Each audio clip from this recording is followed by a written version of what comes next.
ఇక breaking news చూస్తున్నాం. జనసేన అధినేత పవన్ కళ్యాణ్ మరి కాసేపట్లో ఉప ముఖ్యమంత్రిగా బాధ్యతలు చేపట్టనున్నారు. విజయవాడలోని డిప్యూటీ సీఎం క్యాంప్ కార్యాలయంలో 9:30 సమయంలో బాధ్యతలు చేపట్టనున్నారు. ఈ మేరకు నిన్న క్యాంపు కార్యాలయాన్ని పరిశీలించిన పవన్ అధికారులకు పలు సూచనలు చేశారు. భారీ బందోబస్తు నడుమ బాధ్యతలు స్వీకరించనున్నారు. ఇందుకోసం అధికారులు అన్ని ఏర్పాట్లు పూర్తి చేశారు.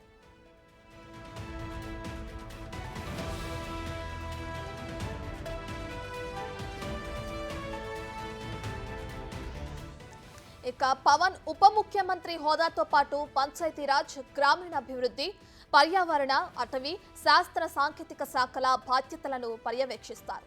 ఇక తన ఆలోచనలకు, జనసేన సిద్ధాంతాలకు అనుగుణంగా శాఖలు ఉన్నాయని పవన్ ఇప్పటికే ప్రకటించారు. బాధ్యతలను స్వీకరించనున్న తరుణంలో జనసేన వర్గాల్లో సంతోషం వ్యక్తమవుతుంది. అభిమానులు సైతం సంతోషంగా సంబరాలు చేసుకుంటున్నారు.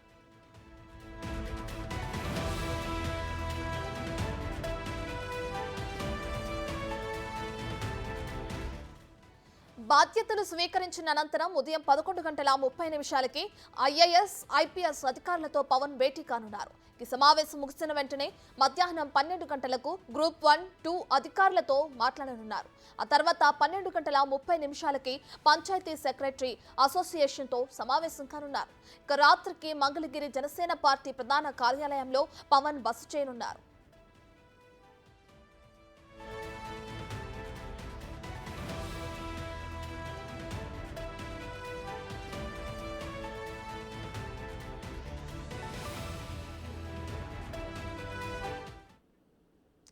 జనసేన అధినేత పవన్ కళ్యాణ్ మరి కాసేపట్లో ఉప ముఖ్యమంత్రిగా బాధ్యతలు చేపట్టనున్నారు. దీనికి సంబంధించి మరింత సమాచారాన్ని మా ప్రతినిధి మల్లికార్జున్ లైవ్ లో అందిస్తారు.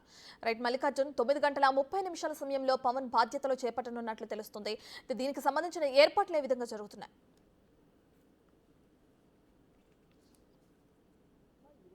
ఉప ముఖ్యమంత్రిగా మరియు పంచాయతీరాజ్ శాఖ మంత్రిగా కూడా పవన్ కళ్యాణ్ బాధ్యతలు తీసుకోబోతున్నారు. ప్రస్తుతం ఏదైతే మనం బాధ్యతలు తీసుకోబోతా ఉన్నారో ఆ క్యాంప్ ఆఫీస్ వద్ద కూడా ఉన్నాము. మొత్తం అన్ని ఏర్పాట్లు అయితే కొనసాగుతున్న పరిస్థితి కూడా కనిపిస్తూ ఉంది. ఉదయం 9 గంటల తర్వాత పవన్ కళ్యాణ్ ఇక్కడికి రాబోతా ఉన్నారు.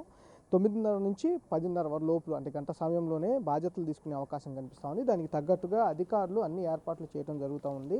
ఏదైతే ఉందో నిన్న ఉదయం 10:30 తర్వాత పవన్ కళ్యాణ్, ఉప ముఖ్యమంత్రి పవన్ కళ్యాణ్ తనకు కేటాయించిన ఏదైతే ఛాంబర్, ఇది క్యాంప్ ఆఫీస్ ఉందో ఆ క్యాంప్ ఆఫీస్కి కూడా రావడం జరిగింది. దాంతోపాటు ఇరిగేషన్ శాఖ అధికారులు, దాంతోపాటు పంచాయతీరాజ్ శాఖ అధికారులు మొత్తం కూడా ఈ క్యాంప్ ఆఫీస్కి మొత్తం కూడా ఆయనకి చూపించడం జరిగింది. కొన్ని మార్పులు చేర్పులు అయితే పవన్ కళ్యాణ్ నిన్న సూచించడం జరిగింది. దాంతో కొన్ని మార్పులు చేర్పులు కూడా చేస్తున్న పరిస్థితి కూడా కనిపిస్తూ ఉంది.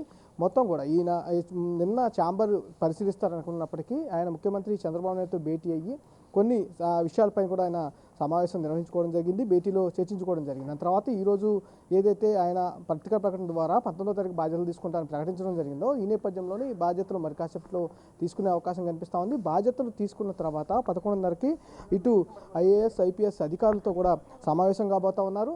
దాంతోపాటు గ్రూప్ 1, గ్రూప్ 2 అధికారులతో, అంటే ఐఏఎస్, ఐపీఎస్ అధికారులతో సమావేశం ముగిసిన తర్వాత గ్రూప్ 1, గ్రూప్ 2 అధికారులతో కూడా సమావేశం నిర్వహించబోతా ఉన్నారు. తర్వాత తన శాఖకు సంబంధించిన ఏదైతే పంచాయతీరాజ్ శాఖ ఉందో ఆ శాఖకు సంబంధించిన ఎవరైతే సెక్రటరీలు ఉన్నారో పంచాయతీ సెక్రటరీ అసోసియేషన్తో కూడా ఆయన గడపపోతా ఉన్నారు. సుమారు 60 మంది పంచాయతీ సెక్రటరీ అసోసియేషన్కి సంబంధించిన 60 మంది సభ్యులతో కూడా ఆయన సమావేశం నిర్వహించబోతా ఉన్నారు. పంచాయతీలకు సంబంధించిన ఇష్యూస్ పైన ప్రధానంగా ఆయన చర్చించబోతా ఉన్నాడు. ఎందుకంటే మంత్రిగా మొదటిసారి ఆయన పంచాయతీరాజ్ శాఖకు సంబంధించి మంత్రిగా ఆయన మొదటిసారి బాధ్యతలు తీసుకోబోతున్నారు కాబట్టి దానిపైన అవగాహన పెంచుకోవడం కోసం ఇటు పంచాయతీ సెక్రటరీ అసోసియేషన్తో కూడా సమావేశం నిర్వహించి దాంట్లో ఉన్న లోటుపాట్లు అలాగే సమస్యలపైన కూడా సుదీర్ఘంగా వాళ్ళతో చర్చించబోతా ఉన్నారు. తర్వాత సంబంధించి శాఖకు సంబంధించిన నిర్ణయాలు అయితే తీసుకునే అవకాశం కనిపిస్తూ ఉంది. ఇప్పుడు 9:30 తర్వాత పవన్ కళ్యాణ్ ఇక్కడికి రాబోతా ఉన్నారు.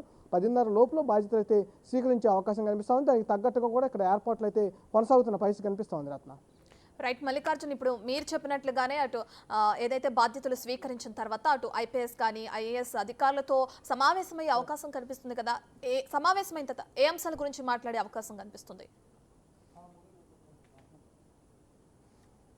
అంటే మొదటిసారిగా ఆయన మంత్రిగా ఉప ముఖ్యమంత్రిగా బాధ్యతలు తీసుకోబోతున్నారు. గవర్నమెంట్లో అసలు ఎలా ఉంటుంది, గవర్నమెంట్ ఫంక్షనింగ్ ఎలా ఉంటుందనే విషయాలపైన కూడా సుదీర్ఘంగా ఆయన ఒక అవగాహన చేసుకోవడం కోసమే బాధ్యతలు తీసుకున్న వెంటనే ఐఏఎస్ ఐపీఎస్లతో కూడా ఆయన సమావేశం నిర్వహిస్తూ ఉన్నారు. దాని తర్వాత గ్రూప్ 1 గ్రూప్ 2కు సంబంధించి అంటే ఇటు ఐపీఎస్ అధికారులు ఎంత కీలకమో దాంతోపాటు గ్రూప్ 1 గ్రూప్ 2 అధికారులు కూడా అంతే కీలకంగా ఇటు గవర్నమెంట్లో కూడా వ్యవహరిస్తూ ఉంటారు. మండల స్థాయికి సంబంధించిన అలాగే డిస్టిక్ స్థాయికి సంబంధించిన అందరూ అధికారులు గ్రూప్ 1 గ్రూప్ 2 అధికారులు ఎక్కువగా ఉంటారు కాబట్టి దాని వ్యవస్థకు సంబంధించి పంచాయతీరాజ్ శాఖ వ్యవస్థతో సంబంధించి పాలనా పరంగా ఎలా ఉంటుందనే అంశాలపై కూడా సుదీర్ఘంగా వాళ్ళని అడిగి కొన్ని విషయాలు కూడా తెలుసుకునే అవకాశం కనిపిస్తూ ఉంది. అందుకనే ఇటు ఐఏఎస్ ఐపీఎస్ అధికారులతో పాటు గ్రూప్ 1 గ్రూప్ 2 అధికారులతో కూడా సమావేశం నిర్వహించుకొని ఈ పాలనకు సంబంధించిన అంశాలపై కూడా చర్చించబోతూ ఉన్నారు. దాని తర్వాత ఆయన శాఖకు సంబంధించి ఏదైతే ప్రధానంగా ఉందో పంచాయతీరాజ్ శాఖ ఏదైతే ఉందో దానికి సంబంధించి ఆయన ఒకటే నినాదం గ్రామ స్వరాజ్య నినాదంతో కూడా ఆయన పార్టీ పెట్టడం జరిగింది.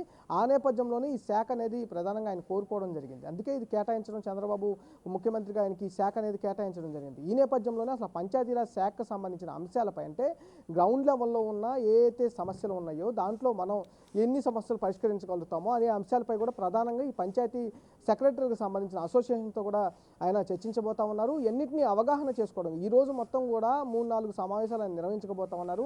డిపార్ట్మెంట్కి సంబంధించిన అంశాలతో పాటు పాలనా పరంగా ఉన్న అంశాలకు సంబంధించిన అంశాలపై కూడా అవగాహన చేసుకోబోతున్నందుకు తెలుస్తూ ఉంది. దానికోసమే ఈ ఎన్ని సమావేశాలు కూడా 3 సమావేశాలు నిర్వహించుకోవడం జరుగుతుంది. ఈ సమావేశాలు ముగిసిన తర్వాత డైరెక్ట్గా జనసేన పార్టీ కార్యాలయానికి పవన్ కళ్యాణ్ వెళ్ళబోతా ఉన్నారంటే మధ్యాహ్నం 1 గంటల తర్వాత ఆయన పార్టీ కార్యాలయంలో ఇటు నాయకులకు కార్యకర్తలకు కూడా అందుబాటులో ఉంటారు. నైట్ హాల్ట్ అక్కడే ఉండబోతా ఉన్నారు. ముందుగా అయితే బాధ్యతలు అయితే 9:30 నుంచి 10:30 మధ్యలో అయితే తీసుకునే అవకాశం కనిపిస్తూ ఉంది. దాని తర్వాత అధికారులతో అలాగే డిపార్ట్మెంట్కి సంబంధించిన అధికారులతో సమావేశం నిర్వహించబోతున్నారు. Right, thank you Mallikarjun.